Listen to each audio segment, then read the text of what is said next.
जय बाबा की सभी बाबा के भक्तों को। तो त्वमेव माता च पिता त्वमेव त्वमेव बंधु च सुखा त्वमेव त्वमेव विद्या द्रविड़ं त्वमेव त्वमेव सर्वं मम देव देव त्वमेव सर्वं मम देव देव। सस्य जाहर वीरम भूत प्रेताद निवारकम गोरक्षिष्यम वाच्छिन्नंदनम भालादया उद्धारी नीला शुभानम नमामि शशन नमामि गोगा वीर बागड़ धड़ा अधिनायकम सोवन केसरी जेवर सुत महाबली रणधीर बंधव सुतरानी वाछिला सुविपत निवारण वीर। जय जय जय चौहान वंश गूंगा वीर अनूप अनंग पाल को जीत कर आप बने सुरभु। बागड़ वाले तेरी लीला न्यारी क्षण में छत्र धर पलक में करे विकारी। बाबा तेरी लीला अपरंपार बागड़ वारे औलिया सुतिर पायोन का उन्हें पार। बागड़ वारे औलिया श्री गूंगा जी चौहान लाज भक्तन की राखियो सुत्यारी हाथ कमान। बोल सांचे दरबार की महाराज की जय। बोल भक्त और भगवान की जय। प्रभु की स्तुति करके और चरण वंदना करते हैं गुरुदेव की, जो सूक्ष्म शरीर से आज विराजमान है। उनकी परम सत्ता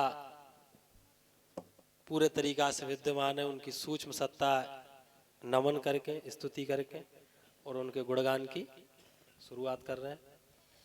उनकी कृपा हमेशा अपने भक्तन पे अपने भाई बंधुन पे बने रहे। एक भक्त का जो रिश्ता है वो सबसे सरल और सबसे मजबूत, सबसे सरल और सबसे प्रभावशाली है। हाँ, तभी तो कहते हैं भक्त और भगवान की नहीं, भगवान से पहले उन्होंने रखी है उनकी लाज। भक्तों की कृपा है उनकी, इसीलिए जरूरी है। माने जब भी आप रिश्ता बनाओ तो कहानी भक्ति से शुरू हो। पहले भक्ति, उसके बाद पूजा पाठ जो भी है। पुजारी बाद में रहोगे, भक्त पहले रहोगे तो पार जाओगे। और अगर पहले पुजारी बने गए और भक्त नहीं बने तो तुम्हारा कोई ठिकाना नहीं। ये जरूरी नियम संयम जो साधु सन्यासी है वो नहीं कर पा रहे, आप कहां से कर पाओगे बताओ। और आज तो और स्थिति खराब है। कलयुग का प्रभाव मान लो, कुछ ही मान लो, आज तो स्थिति बहुत ही खराब है। ये गुरु महाराज की भी कथा आती है। गुरु मच्छंदर नाथ भगवान वो समाज में रहे ग्रस्त। एक समय था, आपको मालूम ही है कि वो ग्रस्ती में पड़ गए हैं। वो लीला थी उनकी, लेकिन वो उसका प्रभाव जैसे भी हुआ पड़ गए। गुरु गोरखनाथ भगवान पहुंचे थे उनको चेतना देने के लिए, उनको जागृत माने झटका देने को। वो तो स्वयं चैतन्य है, लेकिन चूंकि भंवर में पड़ गए तो थोड़ा सा जरूरी है।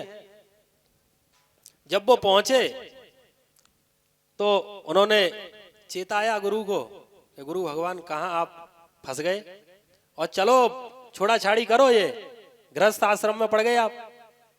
तब उन्हें लगा कि हाँ चलो चलते हैं। लेकिन चूंकि गृहस्थ में रहे, समाज में रहे, तो प्रभाव तो रहेगा। तो 2-4 सोने की ईंट झोली में रख ली, सोने की जो। आओ चले, और गुरु भगवान गुरु गोरखनाथ भगवान, चूंकि प्रभाव था ना समाज का,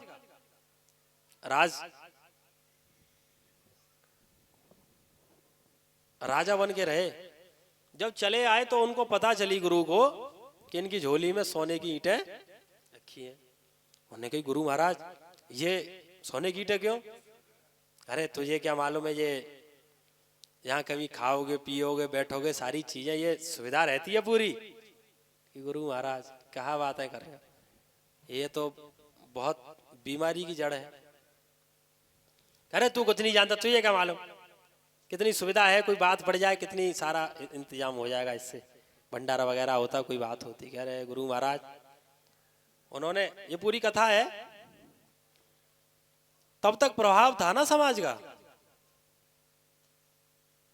तो वो समझ ही रहे थे कि गुरुदेव पे प्रभाव है। तो एक जगह बता रहे कि कुआ पड़ा, उन्होंने झोली रखी और उन्होंने कही कि ऐसा है मैं थोड़ा सा जंगल में घूमने जा रहा हूं थोड़ा सा, और उसके बाद आता हूं मैं, और तू यहीं बैठा रही हो कुएं पे। चलो ठीक है, लेकिन एक बात ध्यान रखियो। क्या? कि उन्हें मालूम थी कि ये कुछ मेरी झोली से खुरापात करेगा, इसमें सोने की ईंट रखी है। तो एक काम करियो कि हाँ कि ताली बजाता रहियो, ताली बजाता रहेगा करके हाथ से झोली उठाई नहीं पाएगा मेरे, और ताली की मेरे को आवाज आनी चाहिए। कहने की अच्छा हाँ, उन्होंने पहले ही कह दी थी कि सोने की ईंट क्यों ले जा रहे हो। तो उन्होंने कही कि हाँ ठीक है मैं ताली बजाता रहूंगा। वो अपने चले गए थोड़ा घूमने, उनकी झोली वहीं टंगी हुई थी। तो उन्होंने कहा कि गुरुदेव अभी गुरुदेव पे प्रभाव है समाज का और ग्रस्त का, थोड़ा सा माया जो है वो उनको घेरे घूम रही है, कि जो इन्हीं की सामर्थ्य से गुरुदेव की कृपा से अभी उनको इससे अलग करना है। तो गुरु गोरखनाथ भगवान है, वो जो कुआं था उसके पास जाके, और जो उन्होंने देखा कि जब चले गए वो गुरु थोड़ा आगे चले गए, ओझल हो गए, और बोलते जा रहे कि आवाज आती रहनी चाहिए ताली की। कह रहे गुरुदेव चिंता ही मत करो। तो पहले तो कुआं पे हाथ मारते रहे कि तेज तेज लगता रहे। क्या आ रही है गुरुदेव? कि हाँ। क्या आप दूर जा रहे हो, कम कम होती जाएगी आवाज। कह रहे मैं समझ गया, आवाज थोड़ी थोड़ी आएगी, मैं समझता रहूंगा। क्या ठीक है। पहले एक हाथ मारते रहे कुआं पे, ताली की आवाज जा रही, और उसके बाद थोड़े से कुआं से हटे, फिर अपने हाथ पैर पे मारते रहे, तो यहां से आवाज आती रही। और एक हाथ से वो झोली उठाई, और जो वहां में सोने की ईंट वगैरह थी उठाई और कुआं में पटक दी, और बढ़िया से पत्थर दे के भाई साज के और वह झोली में रख दे। और आवाज आई रही है कि हाँ गुरुदेव। कह रहे बेटा तू बड़ा ही बढ़िया आवाज आ रही है, कोई दिक्कत ना है। ठीक है। गुरुदेव लौट के आए, अपने जलपान करो, हाथ पैर धोए, जलपान करके अपने झोली टांगी, वजन देखो कि वजन तो बिल्कुल ठीक है, और चल रहे बने। बीच रास्ता में जाके उन्हें खचू लगी थोड़ी सी के झोली जो है वो भारी ज्यादा लग रही है, इतना तो वजन ना हो। तब उन्हें लगी कि भाई चेला की तो पता रहती है, अपने शिष्य की पता रहती है कि ये मानेगा नहीं, खुरापात जरूर करेगा। तब इनने कही कि एक बार ईंट नो चेक कर लो। तो जैसे ही गुरु महाराज ने जैसे ही चेक करी, तो कहाँ गई सोने की ईंट में पत्थर रख के। सोई बड़ा क्रोधित हुए, अरे तेरी बुद्धि खराब है, और ये क्या है, कहाँ चली गई सोने की ईंट? गुरु महाराज मुझे तो मालूम नहीं, मैं तो ताली हो जाए मेरा। अरे मुझे मालूम है तेने कोई ना कोई तू सिद्धि प्राप्त है, और सिद्धि हमारे द्वारा ही दी हुई है, तूने जरूर कोई खुरापात की है।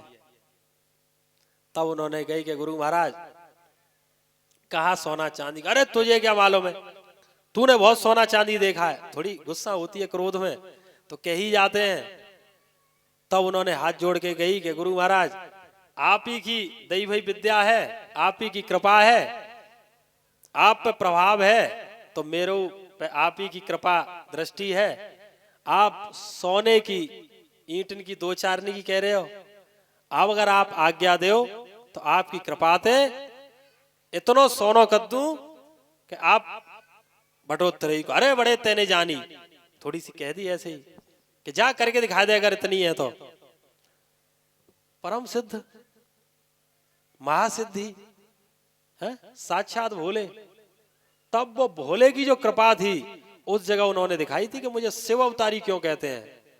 वो भोले थे जिन्होंने लंका बनवाई सोने की, और वही उसी रूप में थे कि जब उन्होंने सिद्धि दिखाई अपनी, और अपनी परम सिद्धि से, और एक झटके में, और जो पूरा पर्वत था पूरा का पूरा पर्वत सोने का बना दिया था। ये लीला विख्यात है गुरु गोरखनाथ भगवान की। जय हो। वो परम सिद्धि, तो जब पूरा पर्वत सोने का बना दिया, और फिर गुरु से कही कि गुरु महाराज ने आगे को चले जाओ, दृष्टि डालो। तो गुरु मच्छंदर नाथ भगवान जैसे ही गए तो पूरा का पूरा पहाड़ सोने का बना हुआ और चमक मार रही, जैसे सूर्य चमकता है वैसे पूरे पहाड़ की। तब उन्हें चेत हुआ, करे तो पूरी जो जागृति थी माया की वो हटी आंखों से। माया का जो प्रभाव है वो खत्म हुआ। तो फिर वो आए और सिर पे हाथ रखा और गुरु गोरखनाथ भगवान को अपने गले लगाया कि बेटा, माया ने मुझ पे प्रभाव छोड़ दिया था इसी वजह से, और अब मैं सावधान हूं, अब कोई बात नहीं है। और अब तू एक काम कर, ये तूने सोने का पहाड़ पूरा बना दिया है, अब इसको जैसा है तैसा ही बना दे। नहीं बेटा, जो माया मेरे पे प्रभाव छोड़ सकती है, मैं तो परम योगी हूं, लेकिन माया ने और मोह माया ने मेरे पे प्रभाव छोड़ा, तो आम जन ये क्या है, जब पहाड़ के पीछे सब लड़ लड़के मच जाएंगे, सब खत्म हो जाएंगे, तो इसको जैसा था वैसा ही बना दे। तो उनकी जैसो गुरु महाराज आपको आदेश, तो अपनी फिर सिद्धि को प्रयोग करो और जैसा पहाड़ था वैसा बना दिया। लेकिन बताते हैं आज भी उस पहाड़ पे, वहां हरियाणा प्रांत में, हरियाणा और राजस्थान का जब बॉर्डर मिलता उस जगह वो पहाड़ है, और आज भी वहां उसका प्रभाव है। वहां जो नाथ पंथ में है उसको बड़ा पूजनीय मानते हैं उस पहाड़ को। तो ये कृपा है, माने मोह माया साधु सन्यासियों को नहीं छोड़ रही, तो तुम कहां खेत की मूली हो बताओ। वो तो महातपस्याधारी जप तप करने वाले, तब भी मोह माया का प्रकोप इतना ज्यादा है। आप तो ग्रस्त हो, तो पूजा पाठ कम से कम क्या करें, सेवा, सेवा भाव करो, कर्मों में शुद्धता लाओ। जो प्रेमानंद महाराज जी कहते हैं, यही तो कहते हैं, कर्मों की शुद्धता बहुत जरूरी है। नाम जप कर लो जैसे चाहो तैसे। नाम जप का मतलब मूल बात यही है कि ध्यान, आप जब भी नाम लोगे प्रभु का तो ध्यान ही आएगा उनका, है? गाय कहोगे तो चिड़िया तो दिमाग में आएगी नहीं भाई, गाय कहोगे तो गौ माता ध्यान आएगी नहीं। तो ऐसे ही है, तो किसी भी शक्ति का, अपने इष्ट का नाम जप करोगे, जो प्रेमानंद जी महाराज कहते हैं, परम भक्त हैं राधा रानी और कृष्ण भगवान के, हैं? वो नाम जप की हमेशा कहते हैं, उसका मतलब है ध्यान। जितनी बार नाम लोगे उतनी बार ध्यान है, और वो सहज है, कोई ज्यादा वो ही नहीं। गृहस्थ के लिए तो सहज ही है, लेकिन कर्मों पे जोर, वो भी हमेशा कहते हैं कि कर्म शुद्ध रखना, ऐसा नहीं कि मुंह में राम बगल मीठ, ऐसा नहीं करना, तो फिर तो कोई फायदा नहीं। यही जरूरी है, यही पूजा पाठ में समर वालों ने भी कही, गुरुदेव ने यही बात कही कि आप पूजा पाठ में कम नियम रख लेना, कोई बात नहीं, लेकिन अपने आचार विचार में, अपने कर्मों में शुद्धता जरूरी है। अलीगढ़ के पास के हैं, दुर्गेश करके नाम है, जो 20 साल पुराने थे, वो आए हुए थे। उन्होंने बताया कि भैया मैं लाइव देखता हूँ, भी ये लाइव देखते हैं, पहली बार आए हैं समरधाम पे, ये भी जनवाना जरूरी है। केवल लाइव देखते थे और लाइव देखते देखते हमसे बात भी होने लग गई फोन पे कि भैया मैं फलानी जगह से हूँ और वहां रहता हूँ, आपकी लाइव देखता हूँ, बड़ा आनंद आता है। और बाबा की 20 साल से पूजा पाठ जैसे भी हो रही है तैसे हूँ, लेकिन आपसे जुड़ना चाहता हूँ, समरधाम पे आना चाहता हूँ। आनंद है, आनंद मंगल है। और ऐसी कृपा हुई, माने यहां जुड़ गए, हमसे बातचीत हो गई और लाइव में देखते देखते ही जो भी चीजें समझी हमने बताई, उसी तरीके से सुबह शाम पूजा पाठ ध्यान करना शुरू कर दिया। तो वो पूजा पाठ ऐसी जगह काम आई कि इनकी लाली पिछले महीने अचानक से ऐसी समय आया कि वो बिल्कुल मृत अवस्था में चली गई। शरीर ठंडा पड़ गया और आंखें नटेर गई और पूरे आस पड़ोसी आए और सब रोने लग गए। घर परिवार में रोवा चिल्ली मस्ती है, ऐसे खत्म। सबने कही अरे इन पर फोन गया, ये घर से बाहर थे जहां रहते हैं, तो इन्होंने कही अब कौन ध्यान आएगा, जो भी जिनका आप ध्यान करते हो वही ध्यान आएगा है। तो इनको ध्यान आए समर वाले के, महाराज आपको नाम सुनो, मैं लाइव देखा तू, भैया जी की जो बात है वो भी सुनते हैं, आपकी महिमा बहुत सुनी है, आज कैसे भी मेरी सुनवाई करो। हाथ पैर धोए कुल्ला करके और स्तुति करी उनसे ही कि महाराज आज कैसे सुनवाई कर लो, भीड़ पड़ गई है, मेरी जो लाली है वो बिल्कुल खत्म हो गई। घर से फोन आया है, शरीर ठंडा पड़ गया, सब रोवा चिल्ली मचने लग गई, अब कैसे भी करके सुनवाई करो। आप ही ने लाज रखी, स्तुति करी, ऐसी कृपा हुई इनकी समर वालों की कि घंटा आधा घंटे में ये खबर आई कि अचानक से ही उस लाली को शरीर में जान आ गई है और उसको होश आ गया है, अब वो सावधान है। नया जीवन दान, यही तो बात थी। तो आज पहली बार, जो कई महीनों से सुन रहे थे आप, कई महीनों के बाद आज समरधाम पे पहली बार आए हुए हैं, जो मुझे ध्यान आ गई। लाइव, केवल लाइव देखी है, कभी आना नहीं हुआ, पहली बार ही आना हुआ। लेकिन हमारी बातचीत होती रही है, मैसेज पे मैसेज करते हैं, जय बाबा की होती है, बात भी हो गई है। हमने भी कही थी कि अब कि भैया 1-2 महीना पहले, 3 महीना पहले हुई थी मैंने आप समरधाम पे आना, कि आऊंगा जरूर। फिर अचानक से ऐसी समय आ गया, घटना घट गई, बाबा की कृपा हुई, लाली भी आई हुई है। ये है, ये आपके सामने खड़े हैं। अब अपने परिचय करो अपने। मेरा गांव हसायन रती के नगला मार्ग पे है, जो हसायन से रती के नगला मार्ग पे है। दुर्जन सिंह मेरा नाम है और बाबा की सेवा तो मैं जब से मैंने सोधी संभाली जब से करता हूँ, पर मुझे नेम क्रिया कोई पता नहीं था। जैसे जानता था जैसे उल्टा सीधा करता था, क्योंकि मैंने कोई गुरु बनाया नहीं और न कोई गुरु मुझे सही मिला नहीं। तो जैसे जाता भी हूँ वहाँ जोत भी बजवाता हूँ और जैसी पूजा पाठ आती है ऐसी करता हूँ। अब दिवाली के बाद अचानक यूट्यूब पे इनका लाइव मिला मुझे, तो मुझे कुछ अच्छा लगा। फिर मैंने आईडी निकाल के सारा वो सुना। फिर मैं हर संडे शाम को जो लाइव आती है वो सुनने लगा और जो लास्ट संडे को होता है वो भी। मैंने सोचा चलो कभी कृपा होगी तो बुलाएंगे बाबा जी, और उसके बाद आज आना हुआ है, इनके दर्शन हुए साक्षात, लाइव में ही सुना था इनको। और हमारी लाली के इंटर में पढ़ रही है, 24 फरवरी से पेपर थे इसके। इसी लाली के साथ पहला पेपर हो चुका था और कोई परेशानी नहीं थी। अचानक ऐसी घटना घटी, सुबह 10-11 बजे के लगभग, मैं राजस्थान काम करता हूँ, अचानक घबराहट शुरू और आंखों से दिखना बंद और एकदम ठंडा शरीर। 2-1 जगह मैंने फोन किया तो गए लड़के, तो ये मोटरसाइकिल पे बैठने लायक नहीं कि मुझे कुछ दिख नहीं रहा है। अब पूरा मोहल्ला हमारा रोने लगा, मेरे पास फोन पहुंचा।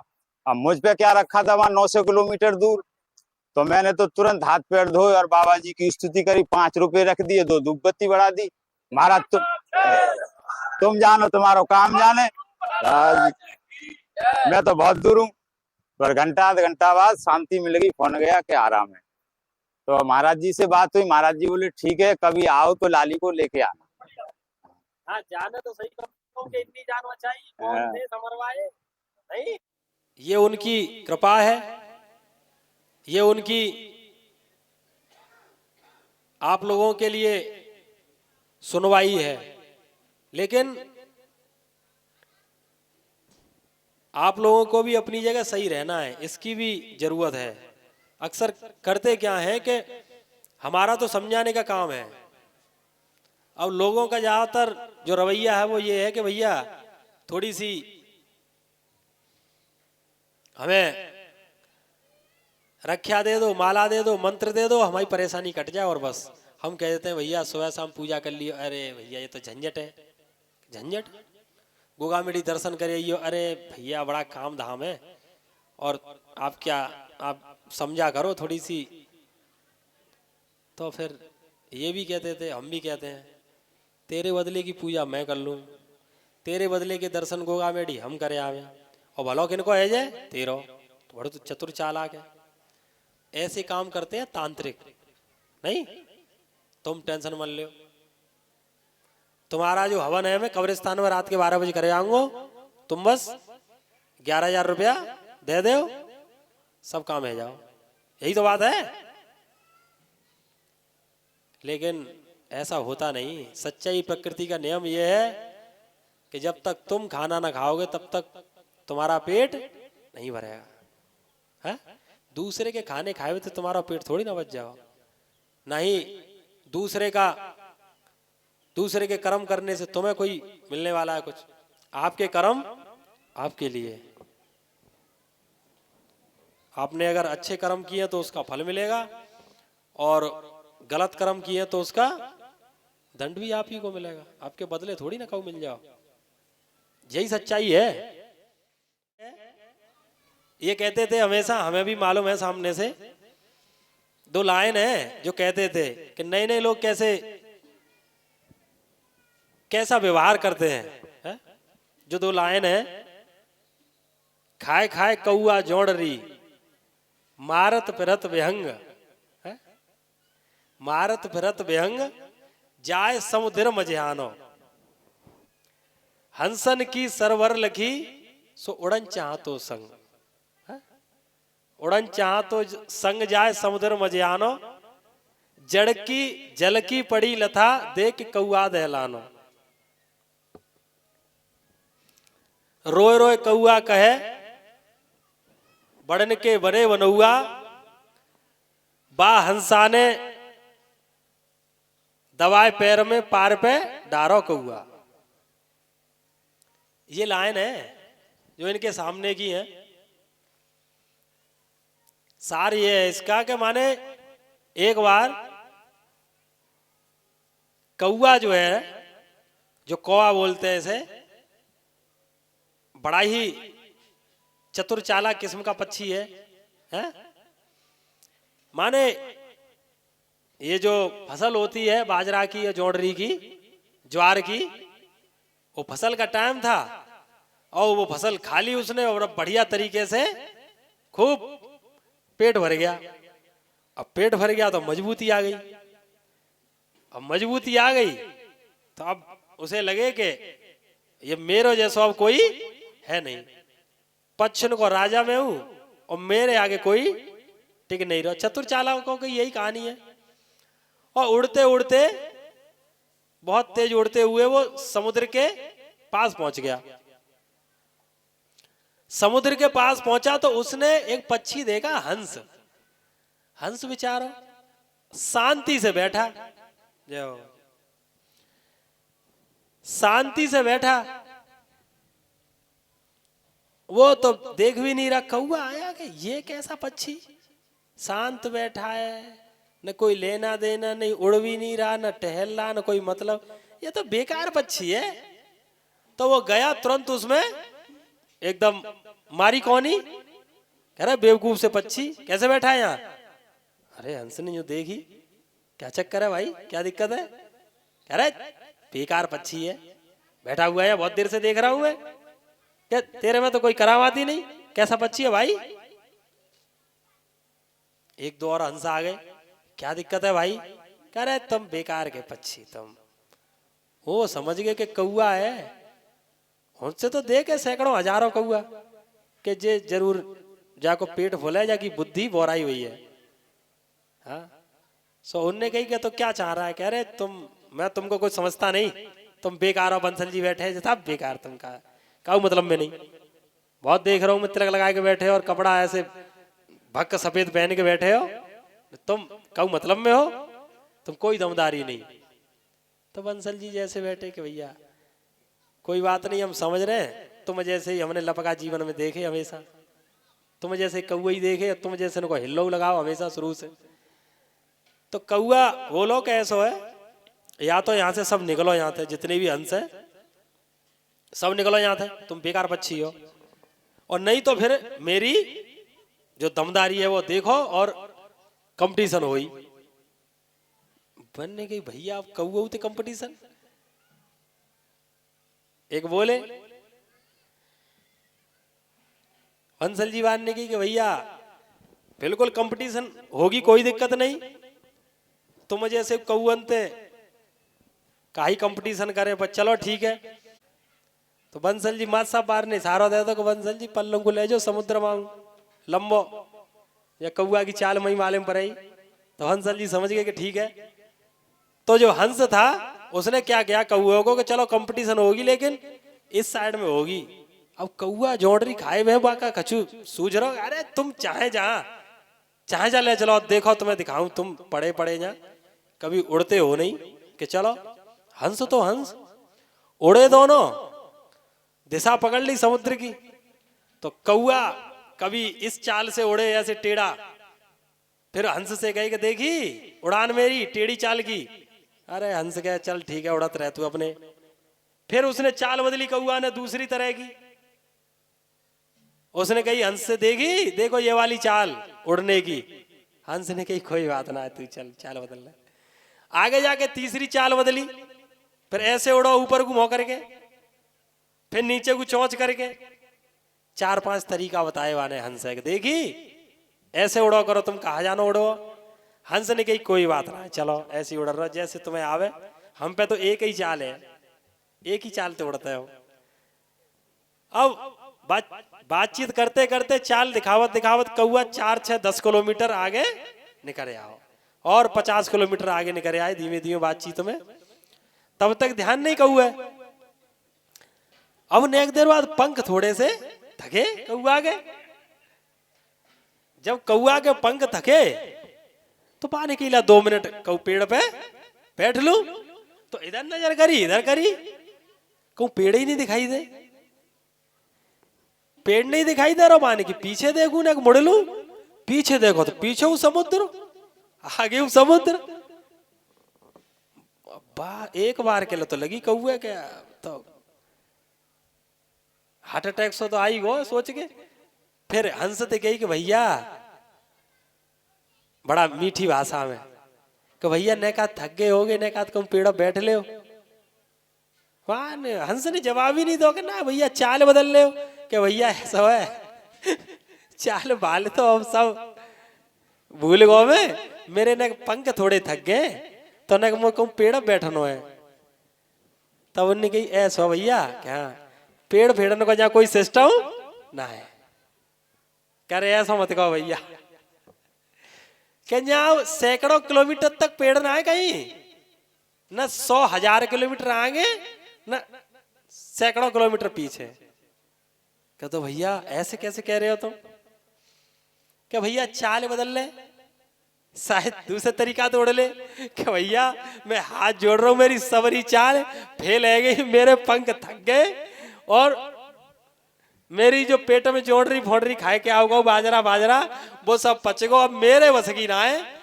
और तब वो हंस ने कही ना कोई बात ना, चाल बदल ले तू, एक और चाल सही। वो हंस अपनो आंखें मुंह के अपने उड़ रहा है गई चाल में, एक आंख से देख ले करा कौए का हाल चाल है। अब कौआ के हाल चाल है ऐसे, कौआ उड़त उड़त पंख हार गए और धीमे धीमे नीचे उस समुद्र में जाकर और छप है जाकर फिर ऊपर आ जाकर हंस देख रहा। अब क्या भैया वो चाल है, अरे चाल बदल ले, वो बेरवे जई के चाल बदल ले। कि भैया प्राण बचाओ कैसे हूं, कि ना है चाल बदल रहे। अब तो कौआ बेर में जाकर के 2-4 गोता लगे जा पानी में जो कर तब ऊपर हुआ करे।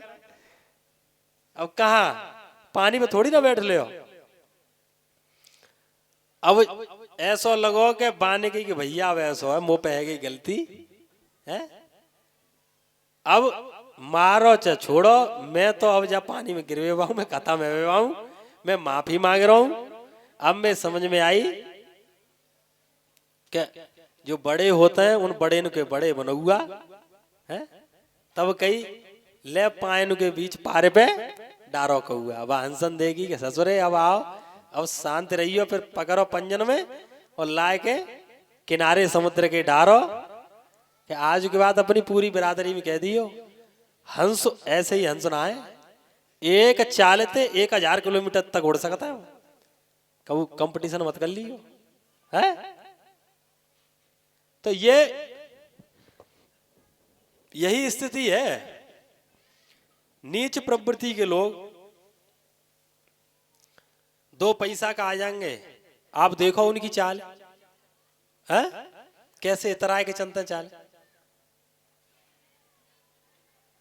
जो भारी भरकम लोग हैं, जो सज्जन लोग हैं, वो अपने सालीन साथे रहते हैं। यही तो बात है। चाहे आप रुपया पैसा की कोई परेशानी आ जाए तब भी सज्जन स्वभाव है, चाहे रुपया पैसा बाबा की कृपा से बहुत आ जाए तब भी सज्जन स्वभाव है, कोई दिक्कत ही नहीं। ये हंस वाली प्रवृत्ति है। कौआ वाली प्रवृत्ति नीच प्रवृत्ति है। तो कई बार ऐसे फंसते हैं, कई बार ऐसा होता है, जीवन में भी ये स्थिति देखने को मिली है।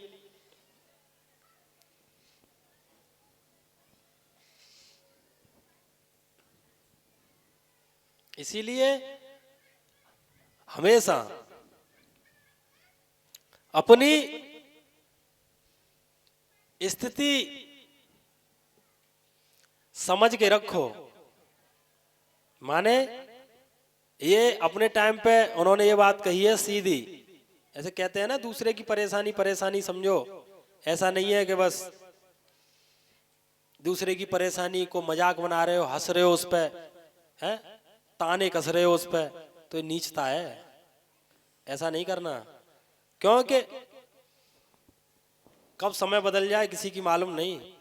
वो हमेशा ये कहते थे कि अगर कोई दुखिया आया है, आप यहाँ बैठे हो, कोई बहन बेटी है, कोई भाई बंधु है, वो यहाँ परेशान हो रहा है, बड़ा दुखी हो रहा है, और यहाँ बैठे हुए आप मुस्करा दिए, तो वो डंडा उठाते थे और बहुत फटकार लगाते थे और डंडे पीठ में 2-4 धर भी देते थे।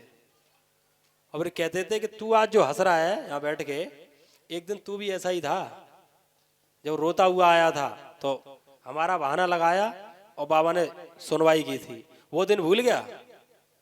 आज तू दूसरे परेशानी है तो तू मुस्कुरा रहा है यहाँ बैठ के, हाँ काहे की पूजा है। तो ऐसे लोगों को फटकारते थे वो, और समझाने की बात ऐसे कहते थे सीधी बिल्कुल देहाती और अपनी लोकल भाषा में, कि आप पूजा पाठ वाले हो, संगत के अगर आप हो तो एक भाव आप में होना चाहिए। अगर ये भाव है तो समझ लो आप पूजा पाठ वाले हो, अगर ये भाव नहीं है तो आप खूब धूप बत्ती अगरबत्ती गोगा मेड़ी जाओ, कहीं भी जाओ, आपकी पूजा मंजूर नहीं। कैसा भाव होना चाहिए? भाव ये बतलाया इन्होंने समर वालों ने कि कभी भी अपने जो अड़ोसी पड़ोसी हों उनके, माने ऐसा नहीं हो कि आपकी 2 भैंस हैं, गाय भैंस, और पड़ोसी की 4 हैं, तो तुम्हारे अंदर ये नहीं आना चाहिए कि इसकी जो 4 भैंस है वो चारों मच जाए और मेरी जो 2 भैंस है इसकी 6 हो जाए। अगर ऐसा भाव तुम्हारे आ गया तो समझ लेना आपकी पूजा पाठ उसी टाइम से खत्म होना शुरू है।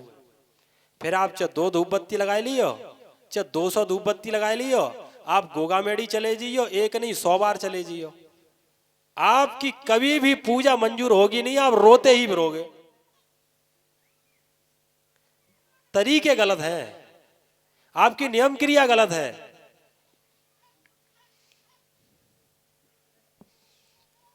ऐसे भाव जब तक नहीं है तब तक कोई पूजा पाठ नहीं है। चाहे हमसे सुन लो आप, चाहे किसी और से सुन लो, सुधार आप ही को करना है, पूजा पाठ आप ही को करनी है। तुम्हारी बदले की हम करेंगे नहीं। इतना है कि आपको समझा देंगे, आपके साथ खड़े हो जाएंगे, लेकिन आपकी करनी आपको भुगतनी पड़ेगी। आपकी अच्छाई आपके हाथ में है। एक समझाने का बात है। आपको ये भी कहते हैं कि अगर आप खूब मेहनत करने वाले हैं और आपको तरीका नहीं मालूम तो आपकी मेहनत बेकार है। वो है कोलू का बैल देखा है, मेहनत बहुत करता है, कहीं पहुंचता है वो, कहीं नहीं पहुंचता, क्योंकि रास्ता नहीं मालूम। ऐसे ही है, आपकी परेशानी आधी से ज्यादा तब खत्म हो जाती है जब कोई सही रास्ता दिखाने वाला मिल जाए, है? फिर बस थोड़ा सा चलना है उसी रास्ते पे, और चल लोगे तो सहज ही परेशानी खत्म।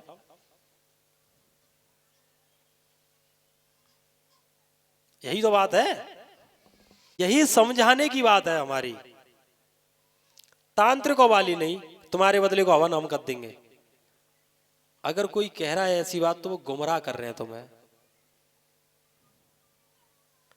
पूजा पाठ जो आपके कर्मों की बात है वो आप ही की है।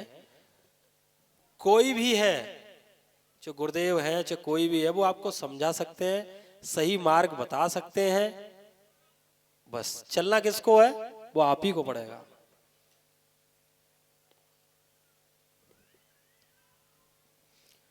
शुद्ध कर्म आपको करने ही पड़ेंगे।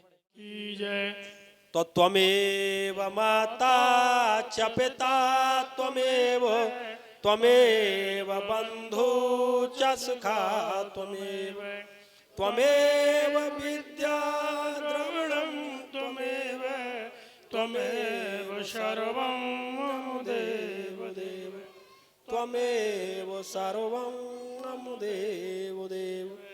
सत्सिजार वीरम भूत प्रेतात् निवारकम गोरख शिष्यम वाचिल नंदनम बालाद्याधारी नीला सुभानम नमामि सत्सर नमामि गोगा वीर बागड़ धड़ा अधिनायकम शुभन केसरी जेवर शतु महाबली रणधीर वन्नौ शुतरानी वाचिला विपत निवारण वीर।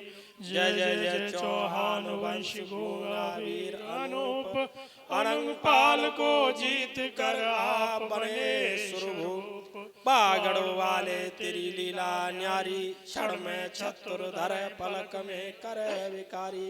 बाबा तेरी लीला अपरंपार, बागड़ वाले औलिया तेरो पावन कौने पार।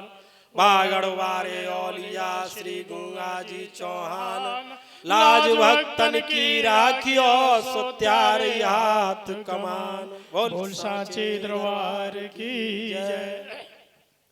तो जय हो तेरी गोरख बाबा, जय हो तेरी जार बाबा। हम सब उतारे तेरो आरता, तो ये वक्तों की बेगड़